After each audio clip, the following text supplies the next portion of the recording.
Welcome back to Project Management Insights. Today we're taking a deeper dive into a cornerstone of effective risk management, the risk register. It's far more than just a static document. It's a dynamic tool that serves as the central nervous system for tracking and responding to the uncertainties that inevitably arise in any project.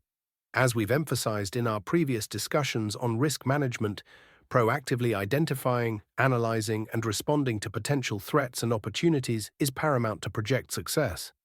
But the linchpin that holds this entire process together is the diligent creation and maintenance of a comprehensive risk register.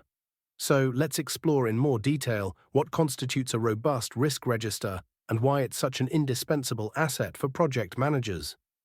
At its core, a risk register is a structured record of all identified risks associated with your project. It acts as a living document, constantly updated throughout the project lifecycle to reflect new risks, changes in existing risks, and the effectiveness of our response strategies. Let's delve into the key components you'll typically find in a well-designed risk register. First and foremost, each risk needs a unique risk ID or reference number. This seemingly simple element is crucial for easy tracking, communication, and referencing throughout the project documentation and discussions. Next, we have the risk description. This is where we articulate the risk clearly and concisely. A good risk description goes beyond a simple label and explains the cause of the risk, the specific area of uncertainty it affects, and the potential consequences or effects on the project objectives. A vital part of the initial assessment is documenting the initial probability and impact. This is our assessment of how likely the risk is to occur and the severity of its effect before we implement any mitigation or enhancement strategies. This baseline understanding helps us to prioritize which risks require the most urgent attention. The response or mitigation action column details the specific strategies we've chosen to address the risk. For threats, this could involve avoidance, reduction, transfer, or acceptance. For opportunities, it might include exploitation, enhancement, sharing, or planning an option. Clearly outlining these actions ensures that everyone knows what steps are being taken. Once our response actions are implemented, we need to evaluate their effectiveness. This leads us to the residual probability and impact, our reassessment of the risk after the mitigation or enhancement efforts.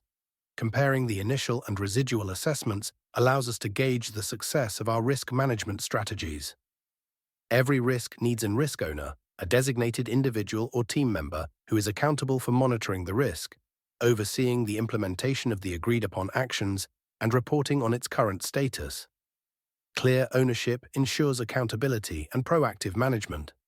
Finally, the status column provides a real-time view of the risk. Is it currently open and being monitored? Is it under review for potential changes? Has it occurred and is being managed as an issue? Or has it passed and been closed?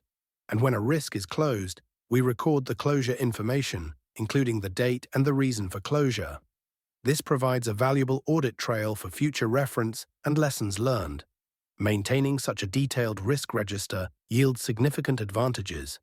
It facilitates systematic and ongoing monitoring of all identified risks, ensures clear communication among all project stakeholders, provides a solid foundation for informed decision-making regarding resource allocation and contingency planning, and serves as an invaluable historical record for future projects, allowing us to learn from our experiences. In conclusion, the risk register is not just an administrative burden, it's a dynamic and essential tool that empowers project teams to proactively navigate uncertainty, minimize negative impacts, and capitalize on potential opportunities. It's a cornerstone of effective project governance and a key ingredient for project success. That's all for today's episode. Be sure to subscribe for more insights into the world of project management. Until next time, keep your projects governed and on track.